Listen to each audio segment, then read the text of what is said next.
Kamusta sa lahat? Ako si Miracle Angel Jennifer. Ngayon kasama natin ang isang special guest, si Alex na nanalo ng Mega Lotto 645. Binabati kita, Alex. Kumusta, Jennifer? Salamat. Hindi ako makapaniwala. Ano ang feeling mo noong nanalo ka ng Mega Lotto? Sa totoo lang, hindi ako makapaniwala. Sa una, naiisip ko kung ang VIP Premium program na binili ko ay talagang kagana.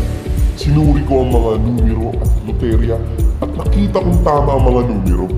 Kaya sa palagay ko, tumigilan sila. Napakasaya talaga dahil nanalo ka ng first prize. Meron bang special na way na gagamitan mo ang prize matapos manalo? Oo. Una sa lahat, nagpaplano ako magbakasyon kasama ang aking pamilya.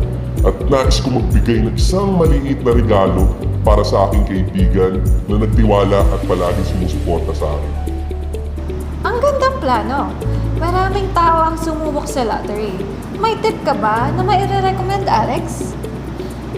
Sa bawat araw ng draw, ang miracle ay nagbibigay hatid ng mataas na posibilidad na numero. Maingat nilang pinipili sa pamamagitan ng malalim na pagsusuri sa mga nakaraang resulta at data na statistika. Hindi ba ang pinakamalagang bagay ay ang pagkakaroon ng isang positibong pananaw? At dahil ito ay para lang sa kasiyahan, huwag masyado ma-stress at mag-enjoy. Mahusay na payo. Ano ang iyong gusto para sa pagkapanalo?